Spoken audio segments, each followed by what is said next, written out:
আচ্ছা, পরীক্ষার আগে এটাই মোটামুটি লাস্ট ক্লাস। আর এই ক্লাসটাতে আমি চেষ্টা করছি মোটামুটি প্রথম এই জীবন বিজ্ঞানের প্রথম এবং দ্বিতীয় চ্যাপ্টারে দুটোরই একটা ওয়ান শর্ট ভিডিও করে দেওয়া। ভিডিওটা করছি কারণ তার একমাত্র কারণ হচ্ছে যাতে তোমরা বাড়িতে গিয়েও জিনিসটা দেখতে পারো। আচ্ছা, একবার ওই ইয়ের বইটা দেখি, সান্দ্রার বইটা। আমি যতটা বলছি ততটা সান্দ্রার বই থেকেই বলছি। আমি সবসময় দুটো বই সাজেস্ট করি, ছায়ার বইও ভালো, তবে আমার মতে যেটা বলে সান্দ্রার বইটায় অনেকটা একদম এক্সপ্লেন করে জিনিসটা ভালো করে বলা আছে, আর অনেক এক্সট্রা জিনিসও দেওয়া আছে। নো ডাউটলি জীবন বিজ্ঞানে সান্দ্রার বই অলওয়েজ বেটার। যাই হোক, এবার আমি এক এক করে বলে বলে যাচ্ছি, সেগুলো পারলে একটা খাতায় নোট করতে থাকবে যে এই জিনিসগুলো স্যার বলেছেন বা এই জিনিসগুলো আমাদের পড়তে হবে। এটা করলে বেটার হয় কি, যে কি বলে আমরা যখন জিনিসটা পড়ি তখন আর সমস্যা হয় না। আচ্ছা, প্রথমেই যেটা আছে, যে প্রথমেই একটা জিনিস আমি যেটা বলি, যে আমাদের এই যে চ্যাপ্টারটায় দুটো জিনিস মেনলি আছে, দুটো না তিনটে জিনিস বলতে পারি। যে একটা হচ্ছে চলন, একটা হচ্ছে গমন, আর একটা হচ্ছে হরমোন। তিনটে চ্যাপ্টার আছে, তিনটে পোর্শন আছে, চ্যাপ্টার নয়, তিনটে পোর্শন আছে। যে মেন ব্যাপারগুলো আছে সেটা হচ্ছে, এবার ব্যাপারটা কি, চলন আর গমনের মধ্যে পার্থক্যটা কি? চলন গমনের পার্থক্য আমরা সেই যখন 8-9-এ পড়তাম তখন পড়তো, এখন আর কোশ্চেনটা ওরকম পড়ে না যে চলন গমনের পার্থক্য। চলনটা কি? চলনটা হচ্ছে কোনো উদ্ভিদ বা প্রাণী, উদ্ভিদ হতে পারে, প্রাণী হতে পারে, কোনো উদ্ভিদ বা প্রাণী তারা যদি একই জায়গায় আবদ্ধ থেকে নিজের শরীরের বিভিন্ন অংশের কি বলে সঞ্চালন ঘটায়। সঞ্চালন মানে কি? নাড়াচাড়া ঘটায় আর কি, তাকে বলে হচ্ছে চলন। আর গমনটা মানে কি? গমনটার সময় হবে কি, নিজের শরীরটা এক জায়গা থেকে আরেক জায়গায় যাবে, মানে গোটা শরীরটা এক জায়গা থেকে আরেক জায়গায় যাবে, এইটা হচ্ছে আমাদের গমন। চলন হলো, গমন হলো। এবার চলনটা যেহেতু তোমাদের প্রথম আছে, চলনটা একটুখানি পড়াই। মানে চলনটা অনেকগুলো পার্ট আছে, এইখানে কি কি করতে হবে আমি একদম যেগুলো পড়তে হবে সেগুলোই বলে দিচ্ছি। যে চলনে মেনলি যেটা পড়তে হবে, যে ট্রপিক, ন্যাস্টিক আর ট্যাকটিক, এই তিন ধরনের আমাদের চলন হয়। এই তিন ধরনের চলনের বিভিন্ন চলনের উদাহরণ কিছু কিছু ফেমাস আছে যেগুলো আমাদের পড়ে। কালো আসছে, আচ্ছা একবার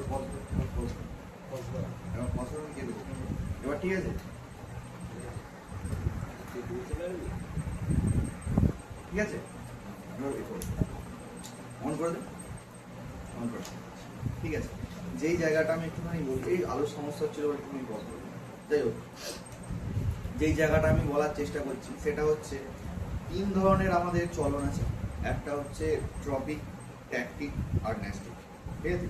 তিন ধরনের যে চলন আছে, সেই তিন ধরনের চলনের বিভিন্ন চলনের উদাহরণ। আচ্ছা, কিছু কিছু যেমন কি বলে আমাদের একদম ফেমাস জিনিস আছে, যেটা হচ্ছে ফোটো আছে, কেমো আছে, হাইড্রো আছে, এইগুলো আছে। যেমন ফোটো, এই ফোটো কথাটা যেখানেই যুক্ত থাকবে, মানে তোমাদের মাথায় রাখতে হবে সেই কথাটা হচ্ছে মানে আলোর সঙ্গে যুক্ত। যেমন আমরা সালোক সংশ্লেষ, 9-এ সালোক সংশ্লেষ পড়েছি, সেইটার ইংলিশ কি? ফটোসিনথেসিস, ঠিক আছে।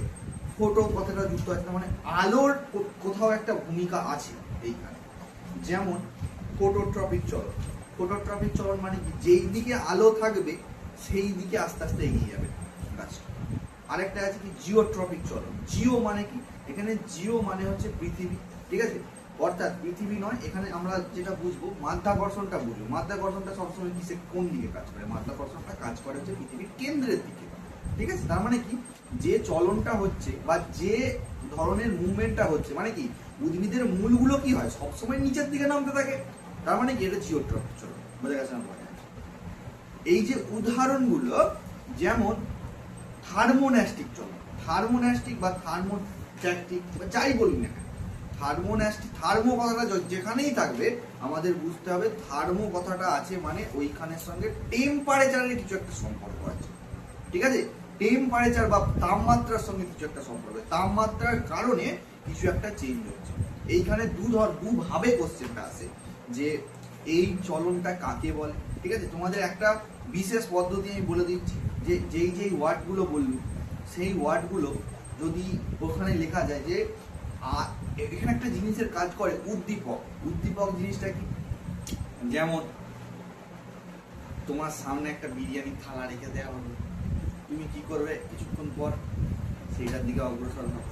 এইটা হচ্ছে উদ্দীপক। মানে কি, কোনো একটা বিশেষ কাজের জন্য কোনো একটা বিশেষ জিনিস যদি বারবার কি বলে উৎসাহ প্রদান করে, এক্ষেত্রে তো আর যে আলো, তাপমাত্রা এইগুলো তো আর এদের মুখ নেই যে উৎসাহ প্রদান করবে। ব্যাপারটা হচ্ছে এরা কি করে, ওই দিকে টানে। ওই যে আলোর কারণেই কি বলে গাছের ডালটা কি বলে আলোর দিকে এগিয়ে যাচ্ছে। একটা গাছকে যদি আমরা জানলার ধারে বসাই, সে কি দেখবো কি গাছের ডালগুলো ক্রমশ জানলার বাইরের দিকে বেরিয়ে যাচ্ছে। তার মানে কি এইটার ক্ষেত্রে উদ্দীপককে, এইটার ক্ষেত্রে উদ্দীপক হচ্ছে আলো। ব্যাপারটা বোঝা গেল না? বোঝা গেল? হ্যাঁ, এবার এইখানে করতে হবে কি, আমি যেটা বলবো যে কি বলে প্রত্যেক ধরনের চলনের যেটা আছে সেই চলনটা তোমরা কি করবে, জাস্ট উদাহরণটা মুখস্থ করবে। উদাহরণ ইজ ভেরি ভেরি ইম্পর্টেন্ট।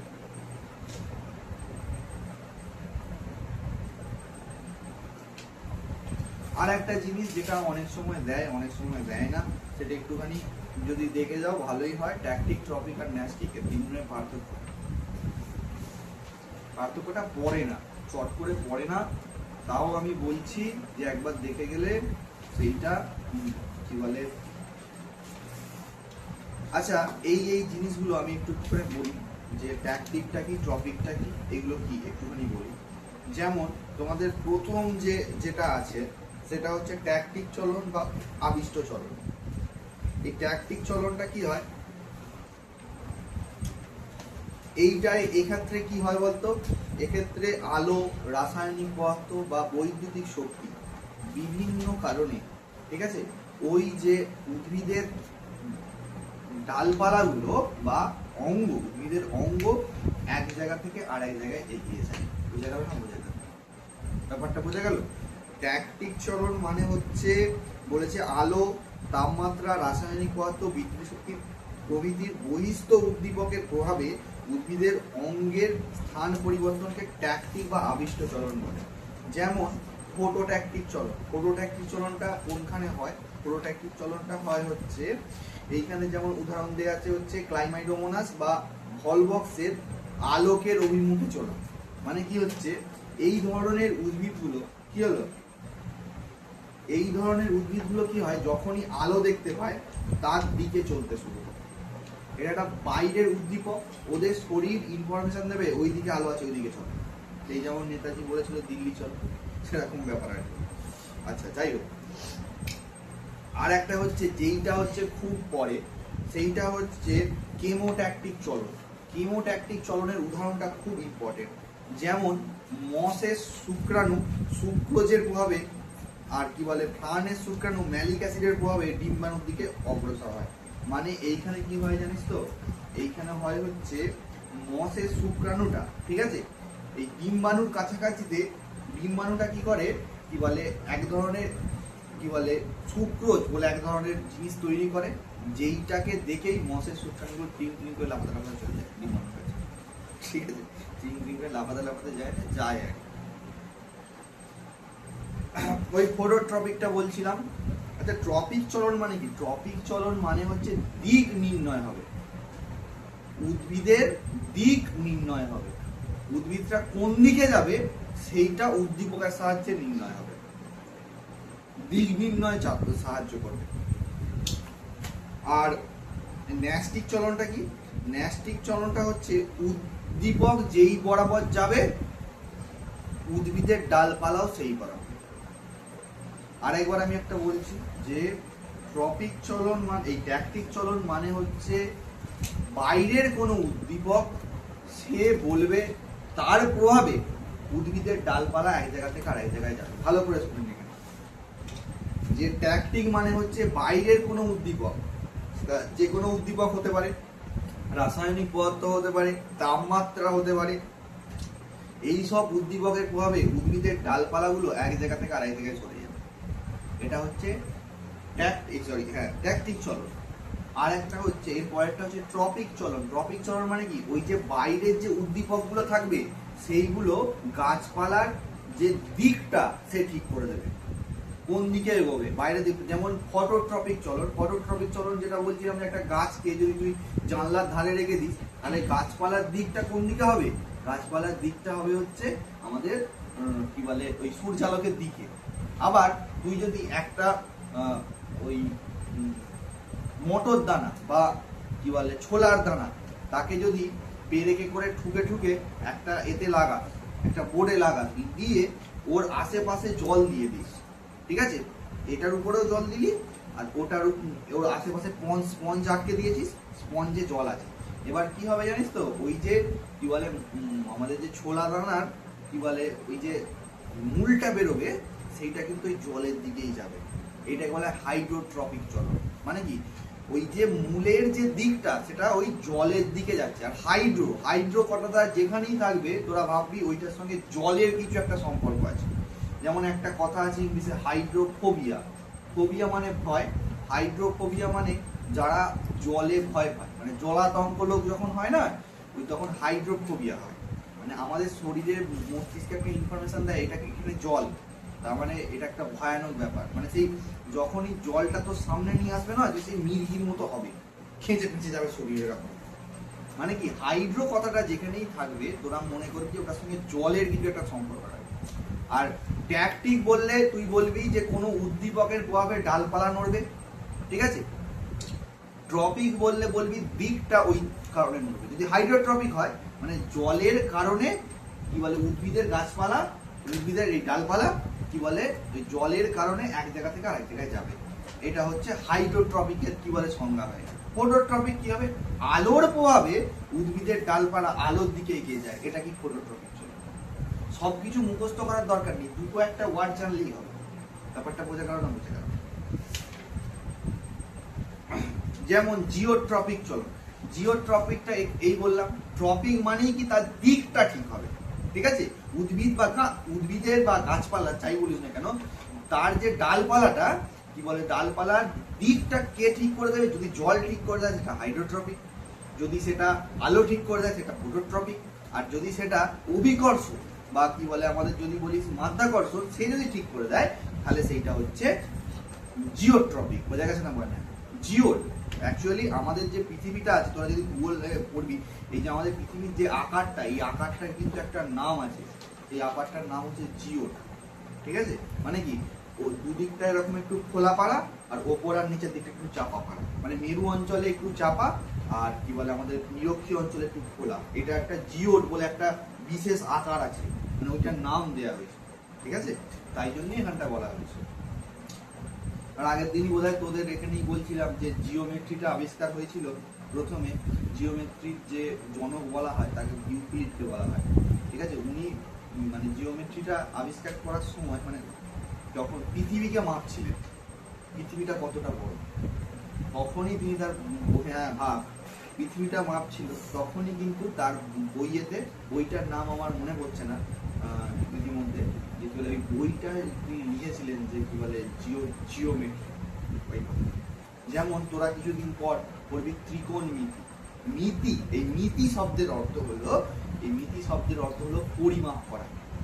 ত্রিকোণমিতি মানে কি, ত্রিকোণমিতি মানে কি, তিনটে কোণ আছে এরকম যে কোনো শেপের পরিমাপ করবে, তার ক্ষেত্রফল, আয়তন, এইসব, আয়তন তো হয় না, ক্ষেত্রফল, পরিসীমা, এইসব পরিমাপ করবে। যেমন জ্যামিতি, এই জ্যা কথাটা এসছে কি বলে ওই কি বলে জিওট কথাটা থেকে। এই জ্যামিতি মানে পৃথিবীর পরিমাপ করা হয়, যে বিষয় মানে যে অঙ্কের যে শাখায় পৃথিবীর পরিমাপ করা হয় সেটাই হচ্ছে জ্যামিতি। তাই এবার হচ্ছে ন্যাস্টিক চলন।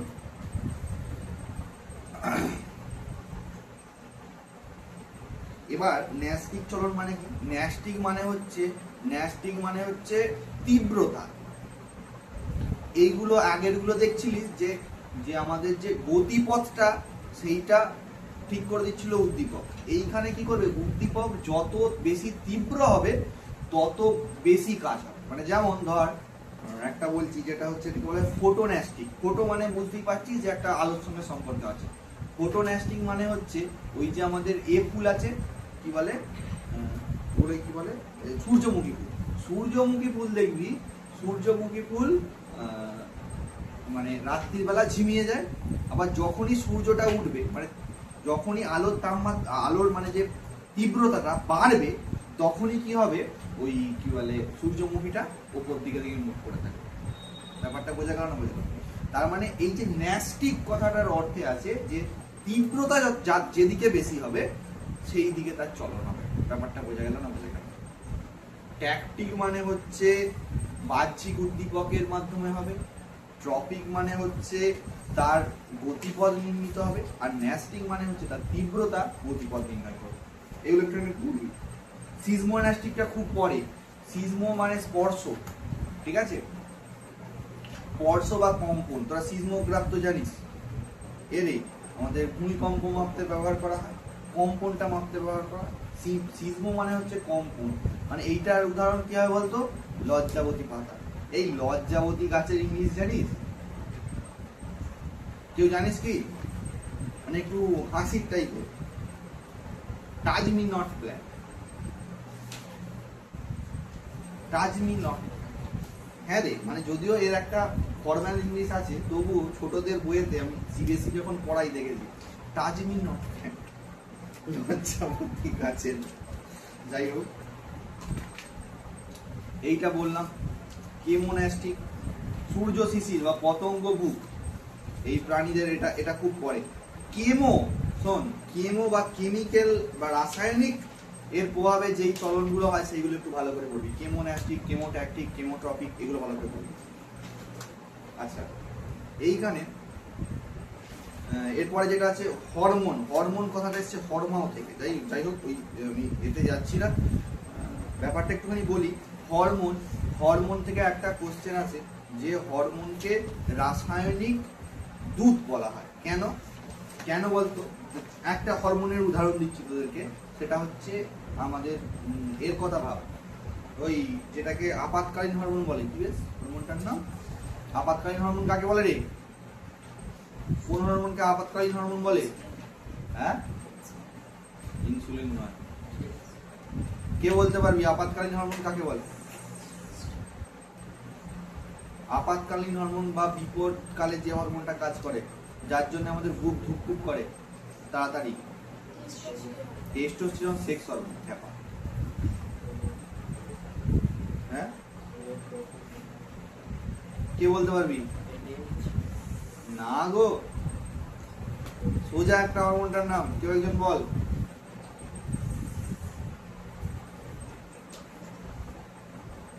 অ্যাড্রিনালিন। অ্যাড্রিনালিন হরমোন কেউ তো আমরা পড়াশোনা করছি। অ্যাড্রিনালিন হরমোনকে কি বলে বলা হয়? কি বলে? আপাতকালীন হরমোন। ঠিক আছে? এই দেখ, এ কি করে এক জায়গা থেকে আর এক জায়গায় ইনফরমেশনটা বয়ে নিয়ে যায়। আচ্ছা, অ্যাড্রিনালিন কোথা থেকে খরিদ হয় কে বলতে পারে? হ্যাঁ, অ্যাড্রিনালিনটা পড়েছিলাম, ওর নামে কি না? হ্যাঁ, ওখানে গ্রন্থিটার নাম আছে, কিডনি তো বটেই, গ্রন্থিটার নাম আছে। ওই কি বলে, ওই অ্যাড্রিনালিন হরমোনের মধ্যেই উত্তর আছে, অ্যাড্রিনাল গ্রন্থি। অ্যাড্রিনাল গ্রন্থিগুলো কি হয়? অ্যাড্রিনাল গ্রন্থিগুলো হচ্ছে কোথায় থাকে? কিডনির ঠিক ওপরে থাকে। ঠিক আছে? এবার একটা জিনিস বলি, ইনফরমেশন যেটা তো জানিস ঠিকই জানি না। অ্যাড্রিনাল গ্রন্থি দুটো গ্রন্থি থাকে, একটা বাঁ দিকে একটা ডান দিকে। আই থিঙ্ক সো যে বাঁ দিকেরটা বোধহয় একটু বড় হয়, ডান দিকেরটা একটু ছোট হয়। এটা একটা ইনফরমেশন, শর্ট ইনফরমেশন দিলাম, একটুখানি মনে রাখবেন। দুটো অ্যাড্রিনাল গ্রন্থি কিন্তু সমান হয় না আকার। মানে অ্যাড্রিনাল গ্রন্থিটার কি বলে, ওদের আকার কি বলে অনেক কিছুর উপর নির্ভর করে, সেটা নিয়ে আর বেশি এই করে লাভ নেই। তো যাই হোক, অ্যাড্রিনাল গ্রন্থি, এই অ্যাড্রিনাল হরমোনটা অ্যাড্রিনাল গ্রন্থি থেকে খরিত হলো। তুই ধর একদম ধুম মাচালে করে গাড়ি চালিয়ে যাচ্ছিস, বুঝলি? তোর সামনে একটা কি বলে কুকুর চলে এসছে, তাহলে কি হবে?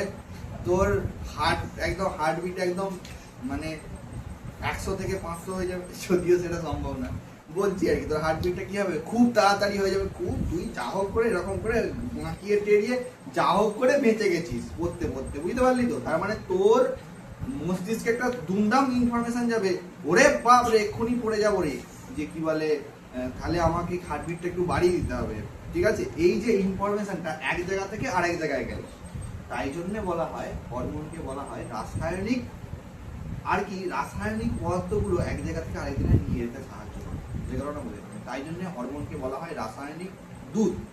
দুধ মানে কি, ওই যে আগে যেমন মেগাস্থেনিস একটা দুধ ছিল, ঠিক আছে, মেগাস্থেনিস বা টমাস রো, ঠিক আছে, এসব তো জাহাঙ্গীরের আমলে এসেছিল, ঠিক আছে।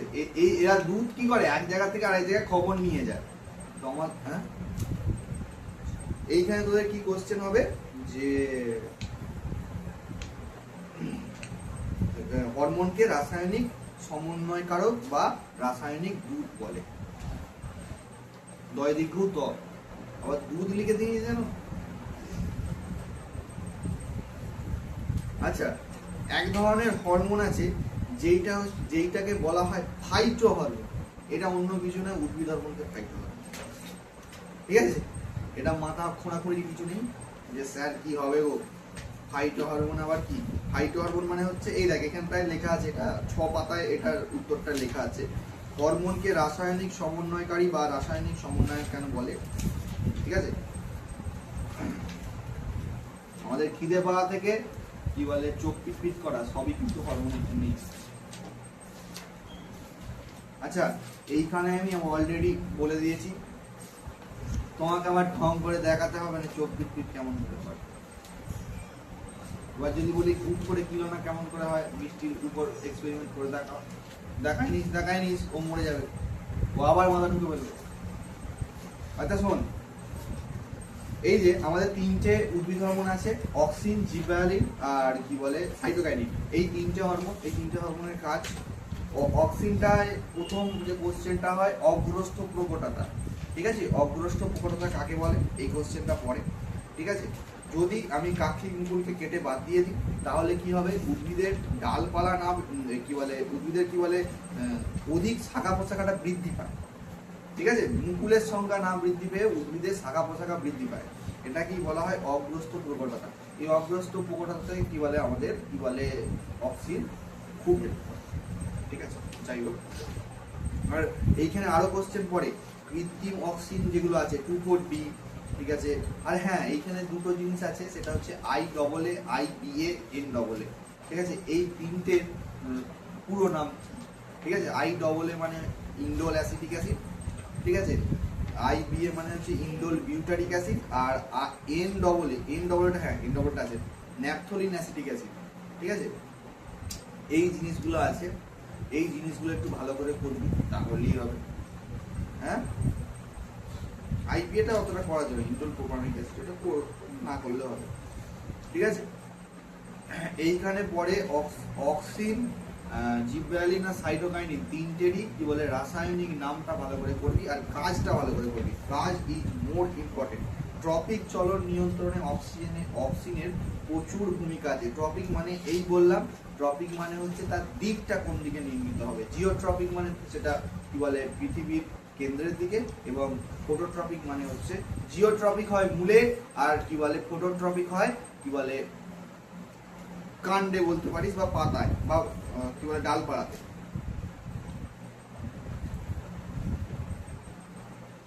এখানে বললাম, বাকিগুলো একটুখানি পড়বি।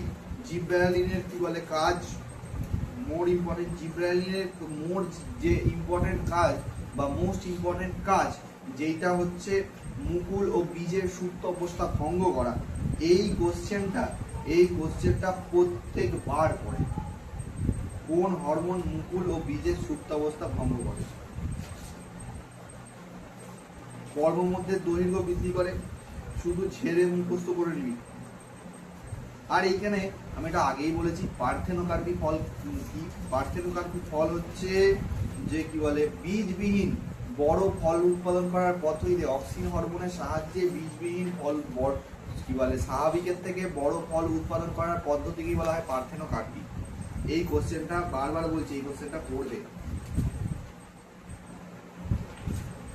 আর এখানে আর একটা জিনিস হয় যে যেটা সাইটোকাইনিনের ক্ষেত্রে বলছি, ডাবের জলে কিন্তু সাইটোকাইনিন থাকে, ঠিক আছে, এইটা পড়বি ডাবের জল। আর একটা হচ্ছে যেটা হচ্ছে রিচমন্ড লাইন প্রভাব। রিচমন্ড লাইন কি বলে, এক সময় কি করে উদ্ভিদ নিজের পাতা বেশি বেশি করে ঝরাতে শুরু করে দেয়, ঠিক আছে।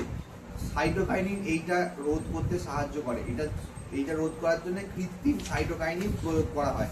এটা কি বলা হয়, রিচমন্ড ল্যাং প্রভাব। মানে অ্যাকচুয়ালি কিছুই নয়, রিচমন্ড আর ল্যাং দুটো বিজ্ঞানী ছিল, মানে ওকে ল্যাং মেরে দিয়েছিল।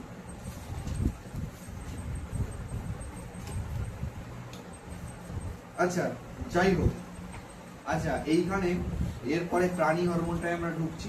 প্রাণী হরমোনের দু ধরনের কি বলে, আচ্ছা প্রাণী হরমোনের ঢোকার আগে ওই যে কোশ্চেনগুলো পড়ে সেটা হচ্ছে পজিটিভ ফিডব্যাক নিয়ন্ত্রণ আর নেগেটিভ ফিডব্যাক নিয়ন্ত্রণ, এটা একটুখানি পড়বি।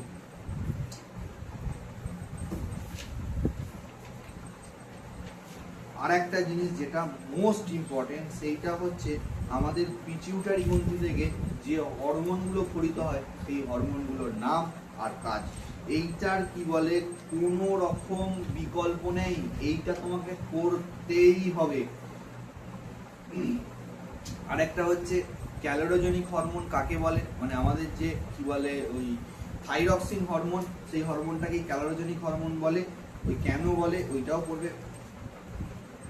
মানে আমাদের যে কোষের বিপাকীয় হার সেটাকে বাড়িয়ে দেয়, বা বিএমআর আমরা যেটা বলে থাকি বেসিক মেটাবলিক রেট, সেটাকে বাড়িয়ে দেয়। আচ্ছা যেটা হচ্ছে আমাদের ইনসুলিন হরমোনের কাজ, গ্লুকাগনের কাজ, অ্যাড্রিনালিন তো বললাম।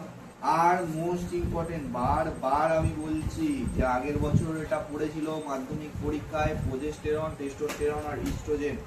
আর আমাদের টেস্টোস্টেরন সেক্স হরমোন যেগুলোকে আমরা বলে থাকি, তার কাজ বারবার বলছি পড়বি।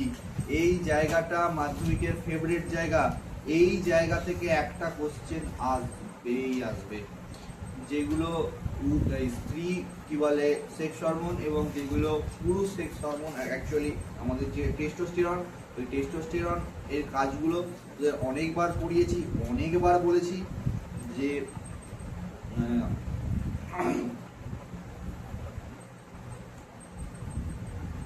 তোদের বারবার এই জিনিসটা বলেছি যে প্রোজেস্টেরনের কাজ হচ্ছে প্রেগনেন্ট অবস্থায়, অর্থাৎ গর্ভাবস্থায় প্রোজেস্টেরনের কাজ প্রচুর বেশি। এই কোশ্চেনটা আগেবারে পড়েছিল যে গর্ভাবস্থায় প্রোজেস্টেরন হরমোনের ভূমিকা, স্ত্রী দেহে গর্ভাবস্থায় প্রোজেস্টেরন হরমোনের ভূমিকা কি কি করে বলতে গেলে সর্বপ্রথম যেটা মেন কাজ যে কি বলে ওই সময় যে আমাদের যে রজচক্রটা হয়, স্ত্রী দেহে যে রজচক্রটা হয় সেটাকে টোটালি বন্ধ করে দেয়, ভ্রূণের পুষ্টি আর বৃদ্ধিতে প্রচুর হেল্প করে।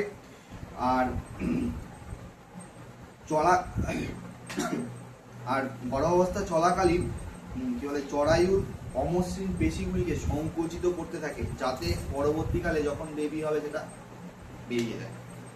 তাই ওইটা করার কারণ নয়, কিন্তু আমি ওটা বলছি না।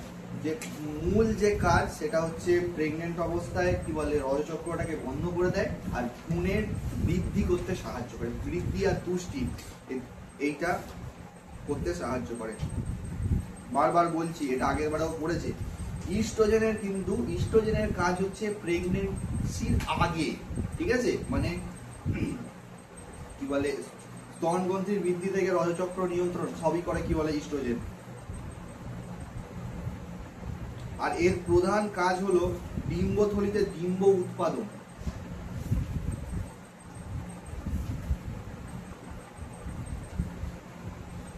এইখানে আরো কিছু কিছু রোগ আছে, যেমন বামনত্ব, ডায়াবেটিস ইনসিপিটাস, ডায়াবেটিস মিলিটাস। এই রোগগুলোর কারণ আমি বারবার বলছি কোন হরমোনের কারণে হয় সেইগুলোকে একটুখানি বলবি। এরপরে আমাদের আছে সেন্ট্রাল নার্ভাস সিস্টেম বা সিএনএস, ঠিক আছে। সিএনএস এ তোদের একটা জিনিস যেটা আমি বারবার বলবো সেটা হচ্ছে তোদের যে এই 20 পাতায় একটা ছক দেওয়া আছে দেখবি, সেই ছকটা ভালো করে পড়বি। এই ছকটাতে কি বলে ছকটা পূরণ করতে দেয় যে মাঝখানে যে কোনো একটা উড়িয়ে দেবে, বলবে এই ছকটায় কি বলবে, যেমন উদ্দীপনা, গ্রাহক আর স্নায়ু, সংজ্ঞাবাহ নিউরন, এদের মধ্যে একটা উড়িয়ে দিল, বললো এটা কোনটা হবে। এবার একটা জিনিস আমি একটুখানি বলি, যে এই ব্যাপারটা আমি আগের বারেও বলেছিলাম মাধ্যমিকের সময়, মাধ্যমিকের ঠিক আগেটাতেই বলেছিলাম, নিউরনের বিভিন্ন অংশের কাজ, এটা কিন্তু পড়েছিল মাধ্যমিকে। নিউরনের বিভিন্ন অংশের কাজ, কোষ দেহের কাজ, অ্যাকশনের কাজ, ডেন্ড্রনের কাজ, এগুলো করবি, ঠিক আছে? এক লাইন করে কাজ এগুলো করবি। আর এইখানে আরেকটা জিনিস পড়ে, সাইন্যাপস কি আর নিউরো ট্রান্সমিটার কি, এই দুটো কোশ্চেনের মধ্যে একটা কোশ্চেন পড়বে, একদম শিওর আমি বলে দিচ্ছি। আর এইখানে অনেকগুলো স্নায়ু আছে, যেই স্নায়ুগুলোর একটা করে উদাহরণ করবি, যেমন সেন্সারি নিউরন, মোটর নিউরন, ঠিক আছে, অ্যাডজাস্টার নিউরন, এইগুলোর উদাহরণ বারবার বলছি, ঠিক আছে? এইগুলো ভালো করে পড়বি। এবার যেইটা আমি অনেকক্ষণ ধরে পড়িয়েছি এবং অনেক দুদিন ধরে, একদিনে শুধুমাত্র মস্তিষ্কটা একদিনে পড়িয়েছি আমি। মস্তিষ্কর যে ছকটা আছে, সেই ছকটার কাজ খুব খুব খুব ইম্পর্টেন্ট।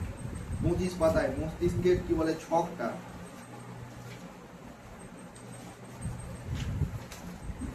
আর একটা জিনিস আমি একটুখানি বলে দিই, এটা সবাই একটুখানি করে চলে যায়, আমাদের করোটি স্নায়ু 12 জোড়া আর সুষুম্না স্নায়ু 31 জোড়া। এই দুটো কিন্তু কোশ্চেন পড়ে, যে বলে দেবে যে আমাদের করোটি স্নায়ু ক জোড়া আর সুষুম্না স্নায়ু ক জোড়া। এইখান থেকে একটা কোশ্চেন আসে, এটা সবাই কি বলে ছেড়ে দিয়ে চলে যায়, যে কোনটা ক জোড়া করে। সুষুম্না 31 জোড়া আর করোটি স্নায়ু 12 জোড়া। ব্যাপারটা বোঝা গেল না? বোঝা গেল না? এই দুটো সংখ্যা খুব ইম্পর্টেন্ট। আর আমাদের এই মস্তিষ্কের বিভিন্ন কাজ, ওই যে আর একটা যেখানে ওই বললাম যে কি বলে ওরকম একটা ছক, কি বলে 27 পাতাতেও আছে, দেখ এই ছকটা থেকে একটা কোশ্চেন পড়ে, এরকম উড়িয়ে দেয়, এখান থেকে মেন এইখানটাই জায়গা।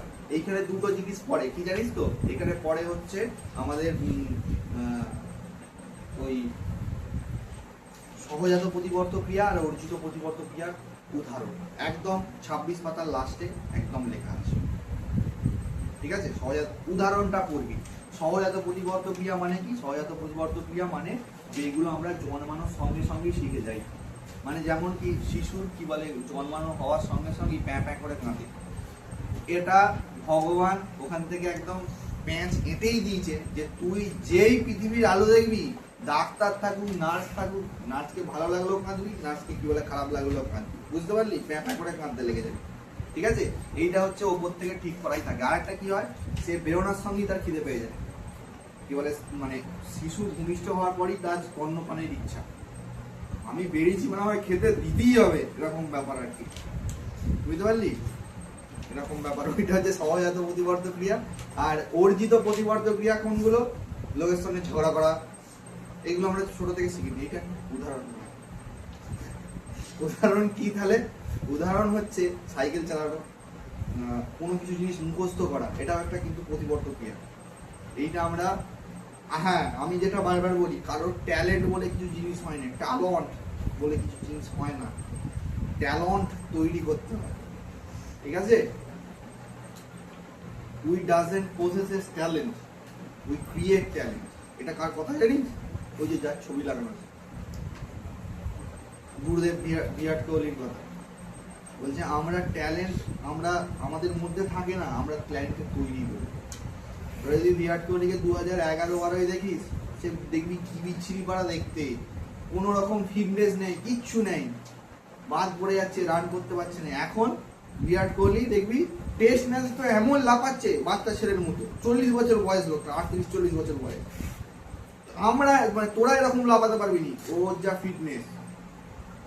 বিরাট কোহলির ফিটনেস আলাদা লেভেলের চলে গেছে। মানে ও বলছে আমি একই খাবার বছরের পর বছর খেয়ে যেতে পারি, বলছে আমার যে ডায়েটটা থাকে, মানে প্লেনে ওঠা থেকে বাস থেকে নামা পর্যন্ত, সেই ডায়েটটা আমি ফলো করি। বলছে আমি 3টে ব্যাগ নিয়ে যাই, যে 3টে ব্যাগে শুধু খাবার থাকে। যাই হোক, লোকটা প্রচুর পরিশ্রম করছে। যদিও আমার খুব ফেভারিট প্লেয়ার বিরাট কোহলি, একটু বললেই ইমোশনাল হয়ে যাবো। কাক ছেলেটা খেলছে, এক্ষুনি বলবো উনি ভালো খেলছে, আবার পড়ে গেলে আমার মন খারাপ, ঠিক আছে? ছেলেটা খেলবে, ওকে খেলতে দেখলে আমার মনটা শান্তি, প্রেমানো নাকি? যাই হোক, এইখানে একটা জিনিস বলি, বিরাট কোহলি ছেড়ে এবার তোমরা কি বলে বইয়েতে মন দাও, যে আমাদের যে এই যে প্রথম যে 6টা 7টা এই যে 28 পাতায় প্রথম যে 7টা 8টা যে আছে মানে আমাদের ওই চোখের অংশ আছে, আঁখি গোলকের অংশ আছে, অক্ষি গোলকের অংশ আছে, সেইগুলোর কাজ কিন্তু বলি। আর একটা ইম্পর্টেন্ট কোশ্চেন, অন্ধবিন্দু কাকে বলে? অন্ধবিন্দু আর বিন্দু দুটোই পড়ে। আর এইটা আমি বলেছি রড কোষ, রডটা আছে, আর রড কোষটা আমাদের রাত্রিরে দেখতে সাহায্য করে, আর কি বলে কোন কোষটা আমাদের সকালের দিকে দেখতে সাহায্য করে। মানে কি তীব্র আলোতে কোন কোষ সাহায্য করে, আর মৃদু আলোতে কি বলে রড কোষ সাহায্য করে। বুঝতেই পারছিস, রড মানে দণ্ডাকৃতি, এই কোষটাকে দেখতে রকম দণ্ডাকৃতি টাইপের। এবার হচ্ছে যে কোশ্চেনটা আসে সেটা হচ্ছে একনেত্র দৃষ্টি আর দ্বিনেত্র দৃষ্টি। বিদ্যুতের কোনটা রে, একনেত্র না দ্বিনেত্র? বিদ্যুতের একনেত্র দৃষ্টি। একনেত্র দৃষ্টি মানে কি? একনেত্র দৃষ্টি মানে হচ্ছে তোর একটা চোখ দিয়ে এই দিকে দেখবে, একটা চোখ দিয়ে এই দিকে দেখবে, ঠিক আছে? দুটো চোখ দিয়ে একদম 360 ডিগ্রি। আরে গরুর আর কি বলে ঘোড়া, চতুষ্পদ প্রাণীদের এক দ্বিনেত্র দৃষ্টি আছে। ও বিদ্যুৎ ভাবছে আমার কি জানা ব্যাপার, তাহলে আমি একটা এইদিকে দেখবো, একটা এইদিকে দেখবো। অ্যাকচুয়ালি কি হয় জানিস তো, ওদের মুখটা আর আমাদের মুখটার মধ্যে একটু পার্থক্য আছে। ওদের মুখটা একটু সরু টাইপের হয়, ঠিক আছে? আর আমাদের মুখটা দেখবে একটু চ্যাপটা টাইপের। মানে আমাদের মাথার সামনে চোখ থাকে, ওদের মাথার দুধারে চোখ থাকে। গরু, বিড়াল, ছাগল, মুরগি এদের সবার হচ্ছে একনেত্র দৃষ্টি, ঠিক আছে? হ্যাঁ, আর ওরা দুটো চোখ দিয়ে দুটো জিনিস দেখতে পারে। মানে এই চোখ দিয়ে এই দিকে দেখবে, এই চোখ দিয়ে এই দিকে দেখবে। তুই দেখে দেখালে কিন্তু দেখবো এই চোখ দিয়ে এইটা, এই চোখ দিয়ে এইটা, না আমি দেখতে পাবো, তাহলে তুই বল। আর এইখানে কি কোশ্চেন পড়ে, একনেত্র দৃষ্টি আর দ্বিনেত্র দৃষ্টির মধ্যে উদাহরণ পড়ে, তারই হবে। এরপরে cut back to the 31 number page, ঠিক আছে? দুটো জিনিস আছে, মায়োপিয়া আর হেটারোমায়োপিয়া, ঠিক আছে? তোরা সব সময় মনে রাখবি আমার মায়োপিয়া আছে, ঠিক আছে? এটা মনে রাখবি। মায়োপিয়া মানে কি? আমার সিরিয়াসলি মায়োপিয়া আছে। মানে মায়োপিয়া মানে কি? মায়োপিয়া মানে হচ্ছে আমি কাছের জিনিসটা দেখতে পাই, দূরের জিনিসটা ভালো দেখতে পাই না, ঠিক আছে? আমি যে লেন্সটা ব্যবহার করি সেই লেন্সটা হচ্ছে অবতল লেন্স। আমার দিয়ে উদাহরণটা দিয়ে মনে রাখবি, আমি আমার স্যারের দিয়েই মনে রেখেছিলাম, আমার স্যার এরকম করেই করেছিল। আমি অবতল লেন্স পরি, ঠিক আছে? তোরা এটা মনে রাখবি। মায়োপিয়া, আমার মায়োপিয়া আছে, আমি কি বলে সামনেরটা দেখতে পাই, দূরেরটা দেখতে পাই না, ঠিক আছে? এটা কি করে মনে রাখবি জানিস? আমি মনে রেখেছিলাম কি করে জানিস? মায়া বলে একটা জিনিস, মায়াতে লোক সবসময় কাছের জিনিসটা দেখতে পায়। যার প্রতি মায়া পড়ে যায় না, তার ভবিষ্যৎ অন্ধকার, সে ভবিষ্যৎটা দেখতে পাচ্ছে। ভবিষ্যৎটা যে অন্ধকার, কাছের জিনিসটা দেখতে পাচ্ছে, মায়ায় পড়ে গেছে, বলে না? মায়া, সেই মায়া থেকে মায়োপিয়া মনে রাখবি। যাই হোক, মায়োপিয়াতে অবতল, আর হেটারোমায়োপিয়া ঠিক তার উল্টো। হেটারোমায়োপিয়া মানে কি? সামনেরটা দেখতে পায় আর দূরেরটা, এই দূরেরটা দেখতে পায়, সামনেরটা দেখতে পায় না। দেখবি অনেক কি বলে লোক, যে দু ধরনের লোক থাকে দেখবি, যে এরকম করে খবরের কাগজ পড়ে, আর একটা লোক এরকম করে খবরের কাগজ পড়ে, দেখবি এরকম ধরনের আছে, ঠিক আছে? এই শোন, হেটারোমায়োপিয়াতে কি বলে উত্তল লেন্স, আর মায়োপিয়াতে অবতল লেন্স। তোরা মনে রাখবি আমি অবতল লেন্স পড়ি, এইটুকু মনে রাখ, তাহলেই হবে। আমার মায়োপিয়া আছে, আমি অবতল লেন্স পড়ি, ঠিক আছে? এর মানে এই নয় আমার কারোর প্রতি মায়া পড়ে গেছে।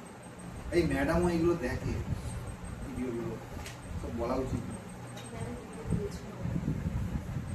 আচ্ছা, ক্যাটারাক্ট, ছানি বা চালসে জিনিসটা কি? চালসেটা একটু আলাদা, মদন মিত্রের মতো বলতে হবে আমার চালসে। চালসে মানে কি হয়, 40 বছরের পর আমাদের চোখে একটা ঘোলাটে আবরণের সৃষ্টি হয়। এটা কি বলে আমাদের অপারেশনের মাধ্যমে সারিয়ে দেওয়া যায়, ঠিক আছে? দেখবি কিছু মানে কিছু বয়স্ক মানুষ তারা সালমান খান হয়ে ঘুরছে। মানে কি দেখবি একটা কালো পাড়া চশমা পরে এদিক ওদিক ঘুরছে। ওটাই তো বলছি, ওটাই যে ছানি অপারেশনের পরে হয়। দেখবি এমনি বুড়ো লোক, সে দেখবি 2-3 দিনের জন্য কি বলে সালমান খান হয়ে ঘুরছে, একদম জোরদার একটা কালো চশমা পরে। এটা কেন করে? কারণ ওই যে তীব্র আলোটা, ঠিক আছে, তীব্র আলোটা চোখ সহ্য করতে পারে, যেহেতু কি বলে একটা সার্জারি হয়েছে, তীব্রতা সহ্য করতে পারে না, ওইটার মধ্যে দিয়ে গেলে একটু কম আলো যায়।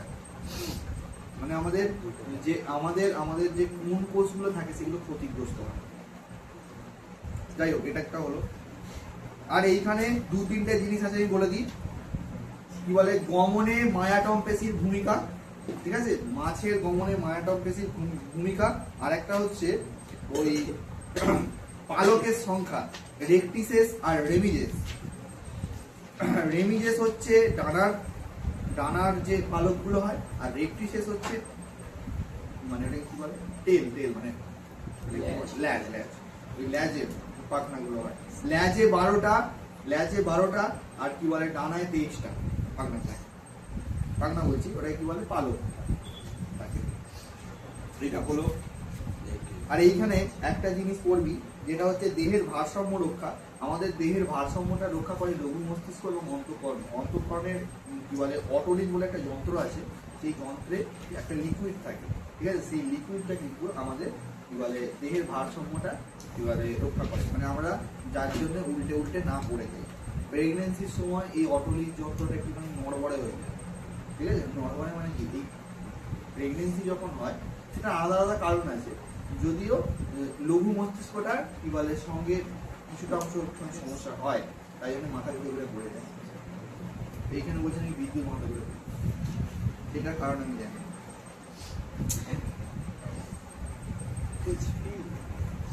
আচ্ছা, এইখানে 2 ধরনের সন্ধি আছে, এটা খুব ইম্পর্টেন্ট। একটাকে বলা হয় কবজা সন্ধি, আর একটাকে বলে বল আর সকেট সন্ধি। এটা কোথায় থাকে শোন, এটা ভালো করে শোন। বল সকেট সন্ধির উদাহরণ হচ্ছে স্কন্ধে আর উরু সন্ধি। আচ্ছা, স্কন্ধ মানে কি গো? সেই স্কন্ধ কাটা বলে তো, স্কন্ধ মানে কাঁধ, কিন্তু স্কন্ধ কাটার তো মাথাটা থাকে না। কাঁধটা কাটা কি করে হয় আমি জানি না, স্কন্ধ কাটা কি করে হয় ওই বাউন্ডাই ছড়িয়েছে, ওই বাউন্ডের সঙ্গে কন্ট্যাক্ট, ঠিক আছে। এইটা কোথায় থাকে? বল আর সকেট সন্ধি থাকে হচ্ছে স্কন্ধে মানে কাঁধে, আর উরু মানে কি বলতো,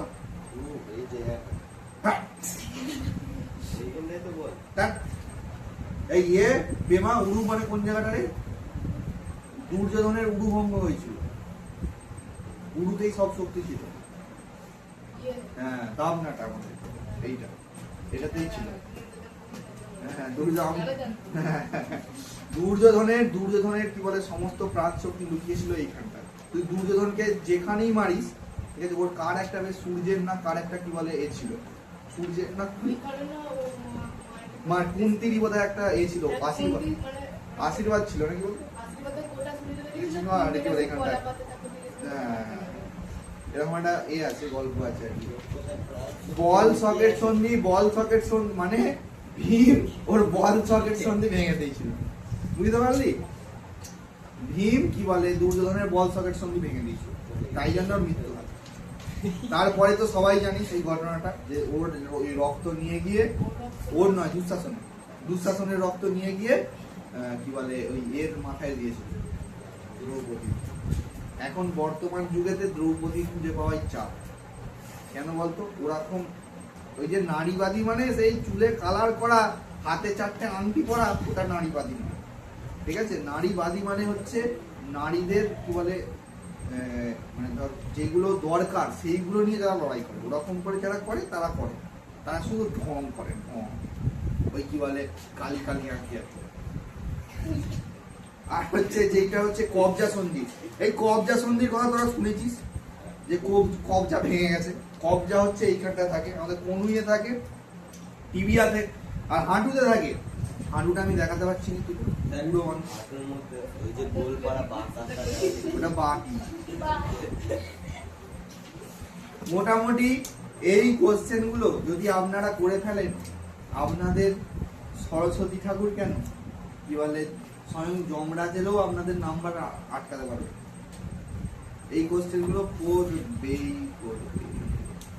আর 2টো তরলের নাম বলছি, একটাকে বলে হচ্ছে সাইনোভিয়াল তরল, যেইটা হচ্ছে আমাদের ওই এতে থাকে, অস্থি সন্ধিগুলোর মাঝখানে থাকে। এটার কাজ কি বলতো? ঘষাঘষি, হাড়গুলোর ঘষাঘষি হয় যাতে না হয়, তার সেই জন্য কি বলে এই তরলটা থাকে। আর একটা থাকে সেরিব্রাল স্পাইনাল ফ্লুইড, সিএসএ।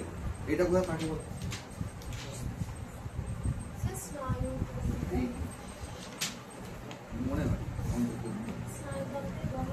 আচ্ছা, দুটো তিনটে জিনিস একটুখানি বলে দিই। এই মস্তিষ্কের পর্দার নাম জানিস, বা মস্তিষ্কের আবরণীর নাম? পুরা পুরা তো কি বলে, ফুসফুসের আবরণীর নাম পুরা। কি হলো রে? একটা ছোট বড়, এই শোন, যেগুলো বলছি এগুলো থেকে শর্ট কোশ্চেন পড়ে।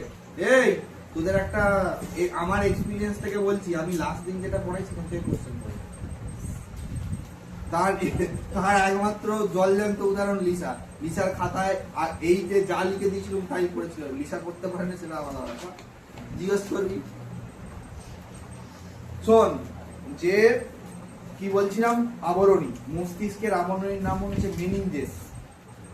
ঠিক আছে, মস্তিষ্কের আবরণীর নাম মেনিনজেস, হৃৎপিণ্ডের আবরণীর নাম পেরিকার্ডিয়াম, আর কি বলে আমাদের কি বলে ফুসফুসের আবরণীর নাম হচ্ছে প্লুরা। ঠিক আছে, এইগুলো মনে রাখলেই হবে। মেনিনজেসটা খুব পরে। এই তোরা শুনলি? যাই হোক, এই সঙ্গে সঙ্গে আপনাদের এই চ্যাপ্টার কেতন শেষ হলো। স্যার ওই এটা বন্ধ করো।